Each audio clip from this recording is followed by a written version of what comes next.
اسی طرح کی ویڈیوز پانے کے لیے چینل کو ضرور سبسکرائب کریں اور ویڈیو کو لائک کریں۔ پھر فرمایا کہ جو عشرہ ذی الحجہ میں کسی بیمار کی بیمار پرسی کرنے کے لیے، کوئی بیمار ہو اس کی عیادت کے لیے جو ذی الحجہ کے ان 10 دنوں کے اندر جائے، عشرہ ذی الحجہ میں جائے، تو ایسا ہی ہے کہ جیسے اس نے کسی ولی کی عیادت کی، کسی ابدال کی عیادت کی۔ ولی اور ابدال کی عیادت کرنے کا جو ثواب ملتا ہے وہ ذی الحجہ شریف کے اندر کسی بھی مسلمان کو جو ہے وہ دیکھنے جانے کے لیے، بیمار پرسی کے لیے، اس کی مزاج پرسی کے لیے جانے کے لیے اللہ ابدال اور ولی کی عیادت کا ثواب عطا فرماتا ہے۔ کوئی پتہ چلے کہ اگر بیمار ہو تو اس کی عیادت کو، اور صرف ذی الحجہ میں نہ کیا کرو، بلکہ کوئی کبھی بھی بیمار پڑے، پتہ چل جائے تو موقع جانے مت دیا کر۔ اب تو فون کا دور ہے، فون کر کے پوچھ لیں کہ بھئی سنا آپ کی طبیعت خراب ہے، اللہ آپ کو شفا دے دے، یہ بھی تو مزاج پرسی ہو گئی۔ حالانکہ جانے کا اجر کچھ اور ہی۔ حدیث پاک میں آتا ہے کہ جب کوئی بیمار سے ملنے جاتا ہے تو وہ اللہ کی رحمت میں نہاتے ہوئے جاتا ہے، اور جب وہ بیمار کے پاس بیٹھتا ہے تو وہ اللہ کی رحمتوں کے اندر جو وہ غوطہ لگاتا ہے، ڈبکیاں لیتا ہے، وہ ایسا ہے۔ اور وہ اللہ کی رحمتوں کے پھول چنتا ہے جب بیمار کے پاس بیٹھتا ہے۔ کیوں؟ اس لیے کہ میرے آقا علیہ الصلوۃ والتسلیم نے فرمایا انسان جتنے دن بیمار رہتا ہے وہ اللہ کا مہمان رہتا ہے۔ بیمار رہنے والا، کیا بات کی اللہ کے حبیب، قربان جائیں، قربان میں ان کی بخشش کے۔ ہائے ہائے، لوگ بیماری سے ڈرتے ہیں، لوگ بیماری سے ڈرتے ہیں، لیکن اللہ کے حبیب علیہ السلام نے بیماری کی کیا فضیلت بیان فرما دی۔ فرمایا جو جتنے دن بیمار ہے وہ اللہ کا مہمان ہے۔ اب اللہ کا مہمان، اب سوچتے جائیے مہمان کا کیسے اکرام ہوتا ہے۔ مہمان بولے بھائی میں پانی نہیں پیوں گا، شربت لا دو، تو بولو دیتے ہیں کہ نہیں؟ میٹھی نہیں چلتی، پھیکی چائے چلتی ہے، دیتے ہیں کہ نہیں؟ یہ نہیں چلتا وہ چلتا ہے، دیتے ہیں کہ نہیں؟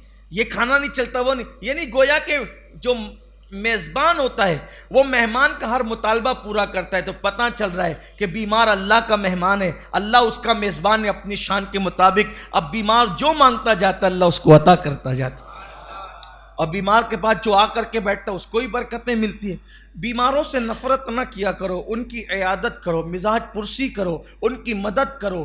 ایک اور بات آپ کو بتاؤں، خاص بات، بیماروں سے متعلق آ گئی تو بات بتاؤں۔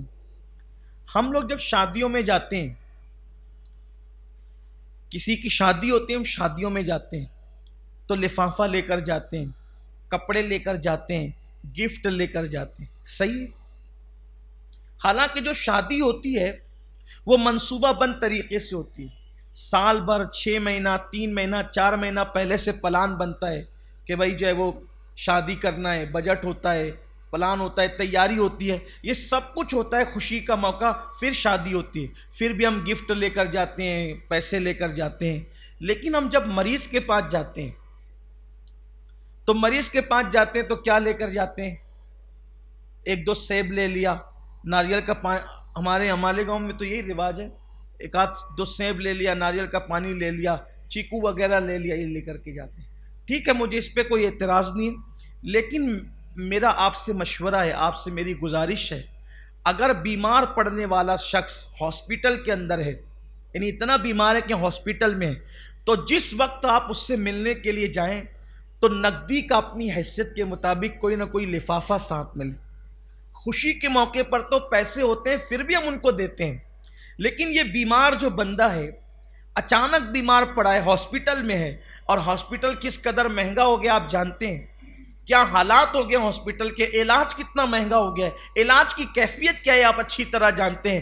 تو کاش کہ ایسا ہو کہ اس وقت جو ہے آپ لے جا کر کے دیں تو اس کا دل جو خوش ہوگا، اور اس کے دل سے جو دعا نکلے گی، میں سمجھتا ہوں کہ وہ باب اجابت الہی سے ٹکرائے گی، کیونکہ اللہ کے رسول صلی اللہ علیہ وآلہ وسلم نے فرمایا کہ اللہ بیمار کی دعا کو رد نہیں فرماتا، اور چونکہ بیمار تو اللہ کا مہمان ہے، اس کی دعا رد کیسے ہوگی؟ اس لیے اس کی دعا لینے کا حکم ہے۔ بے شمار ایسے لوگ ہیں جو مجبور ہاسپٹل میں پڑے رہتے ہیں، دوا کے لیے پیسے نہیں ہوتے، علاج کے لیے پیسے نہیں ہوتے، کبھی چندہ مانگا جاتا ہے، کبھی کچھ ہوتا ہے۔ کاش کہ ہم اس سے ملنے کے لیے جائیں اور چھوٹی سی نظر اس کو پیش کر دیں اتنی سارے خرافات میں پیسے خرچ کرتے ہیں. اگر بیماروں کو دینا شروع کر دیں تو میں سمجھتا ہوں کہ 10 لوگ اگر ملنے کے لیے چلے جائیں تو ایسا نہیں ہو سکتا کہ اس کے ہاسپٹل کے اخراجات کا بار کچھ ہلکا ہو جائے. یاد رکھیے جب تک تم اللہ کے بندوں کی مدد کرتے رہو گے اللہ تمہاری مدد کرتا رہے گا. میں صرف ترغیب کے لیے آپ کو ایک بات بتاؤں کہ ایک مرتبہ ایسا ہی ہوا. اللہ تبارک و تعالیٰ نیکیوں کو ضائع ہونے سے بچائے, لیکن ترغیب کے لیے بات بتا رہا ہوں کہ میری عادت ہے اگر میں کسی غریب کی عیادت کے لیے جاتا ہوں تو بہت زیادہ تو نہیں, اپنی حیثیت کے مطابق کچھ نہ کچھ اس کو پیش کرتا ہوں. میری عادت ہے. حتی الامکان آپ لوگوں کی طرح بہت زیادہ مالدار نہیں ہوں لیکن بہت غریب بھی نہیں ہوں. جو بھی اللہ نے توفیق بخشی ہے وہ میں پیش کرتا ہوں. ایک مرتبہ میں ایسی ایک صاحب سے ملنے کے لیے گیا اور بڑے عالم تھے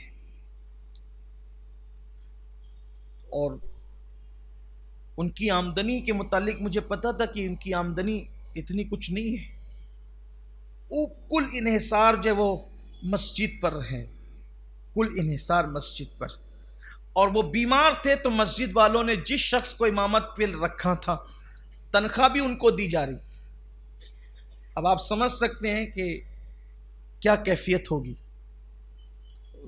میں گیا تو میں نے اپنی عادت کے مطابق ان کو ان کے سرہانے ان کے تکیے کے نیچے رکھ دیا. میں نے ان کے ہاتھ میں بھی نہیں دیا, تو اس کے تکیے کے نیچے رکھ دیا اور بعد میں ان کے گھر کے کسی فرد سے کہہ دیا کہ ان سے کہنا کہ وہ تکیے کے نیچے دیکھ لیں. یقین جانے آپ کہ جب ان کے ہاتھ وہ رقم لگی تو ان کے گھر کے لوگوں نے مجھے یہ بات بتائی کہ وہ روتے ہوئے گھنٹوں دعا کرتے رہے میرے لیے, گھنٹوں دعا کرتے رہے. ان کے گھر کے لوگوں نے بتایا. تو میں نے کہا ایسا کیوں کیا انہوں نے؟ تو بتایا کہ کہا کہ ان کو ضرورت تھی, عالم ہونے کی وجہ سے وہ کسی سے مانگنا نہیں چاہتے تھے, مانگ نہیں سکتے تھے, ضرورت تھی, کوئی مدد کرنے والا نہیں. اچھا تو کوئی دیکھنے, مصلیان بھی دیکھنے نہیں آ رہے تھے. آپ آئے اور آپ نے وہ پیش کیا تو ان کو یوں لگا کہ یہ اللہ کی طرف سے مدد آ گئی, اور ان کے دواخانے کا جو خرچ وہ کبھی مانگنے کی پوزیشن میں تھے اللہ تعالیٰ نے اس سے ان کو بے نیاز کر دیا. کہا گھنٹوں دعا کرتے رہے. میں کہا میرا کام تو ہو گیا, میرا تو یہی کام, میری تمنا تو یہ تھی, اس لیے کہ مجھے پتا ہے کہ انسان ہزاروں سال کی راتوں کی نوافل عبادت سے اس مقام پر نہیں پہنچتا جو کسی کی دعا سے پہنچ جاتا. غوث پاک کے پیچھے کسی کی دعا ہے, غریب نواز کے پیچھے کسی کی دعا ہے, محبوب الہی کے پیچھے کسی کی دعاؤں سے جو مقام ملتا ہے وہ مقام محنت سے نہیں ملتا. اس لیے کوشش کیا کرو دعائیں لینے کی. اللہ کے گھر میں کہتا ہوں مجھے آپ سے کیا بتانا ہے, میں آپ سے کوئی کریڈٹ نہیں لے, آپ ماشاءاللہ یوں بھی محبت کرتے ہیں, میں نے لیکن یہ بات میں نے آپ کو بتائی کہ یہ وہ کام ہے جس سے دعائیں ملتی ہے. آپ کسی کا ہاتھ پکڑ کے کہیں کہ میرے لیے دعا کرو, اس سے بہت بہتر ہے کہ آپ ایسا کام کر دو کہ وہ خود دل سے دعا دینے پہ مجبور ہو جائے. ایک ہے دعا کروانا اور ایک ہے دعا لینا. دعا کروانا اور دعا لینا, جو دعا کروائی جائے قبول ہوگی یا نہیں ہوگی اس کی کوئی گارنٹی نہیں ہے, لیکن اگر کوئی دعا لے تو وہ قبول ہی ہوتی ہے. دونوں میں فرق کیا ہے؟ آپ کسی سے ملے, حضرت دعا کرے, ابا دعا کرو, اماں دعا کرو, بھیا دعا کرو, بھابھی دعا کرو, چچی دعا کرو, پھوپھی دعا کرو, دادی دعا کرو, یہ دعا کروانا, اس کی قبولیت کی کوئی گارنٹی نہیں. اللہ چاہے قبول کرے چاہے رد. دعا لینا, آپ نے کوئی ایسا کام کر دیا کہ اس کا دل خوش ہو گیا, ہاتھ اٹھے اللہ اس کی بگڑی بنا, یہ وہ دعا ہے.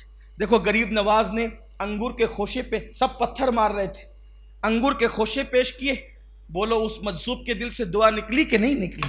غریب نواز کی دل کی دنیا بدل گئی. اسی طریقے سے قطب کے پاس مدرسے کے بچوں کے ساتھ غوث پاک گئے, بچوں نے بے ادبی کی, وہ پورا واقعہ جو آپ پہلے سن چکے ہیں.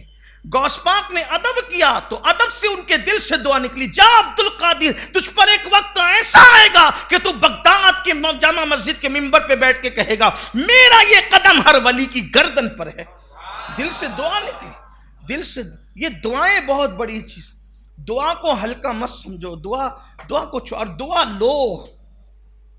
صحابہ کرام تو اس قدر حضور کی دعائیں لیتے تھے، بلکہ حضور علیہ السلام کو نالین پہنانے کے لیے بہت کوشش کر، حضور علیہ السلام کے سامنے جو نالین رکھ دے حضور اس کو بھی دعا کر۔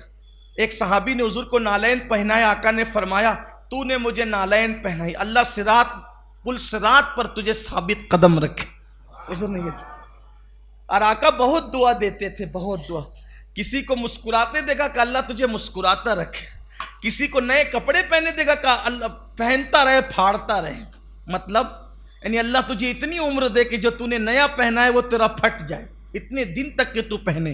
حضور دعائیں دیتے تھے صلی اللہ علیہ وآلہ وسلم۔ تو بیمار کی عیادت، مظلوم کی مدد، کمزوروں کی مدد۔ اسی طرح سے آپ سے یہ بھی کہتا ہوں کہ صرف ذی الحجہ کے لیے خاص نہیں مریضوں کی عیادت، بہت لوگ بیچارے مجبور، پریشان حال، مشکلوں کے اندر پھنسے ہوئے ہیں، اگر آپ ان کی مدد کریں گے تو آپ ان سے دعائیں لے سکیں گے، اور دعائیں لوگے تو پھر ترقی ہوگی، عروج ہی ہوگا، کامیابی ہوگی۔ تو میرے آقا علیہ الصلوۃ والتسلیم نے فرمایا کہ جو ذی الحجہ شریف میں کسی بیمار کی عیادت کے لیے جائے، اللہ اسے ابدال اور ولی کی بیمار پرسی جتنا ثواب عطا فرماتا ہے۔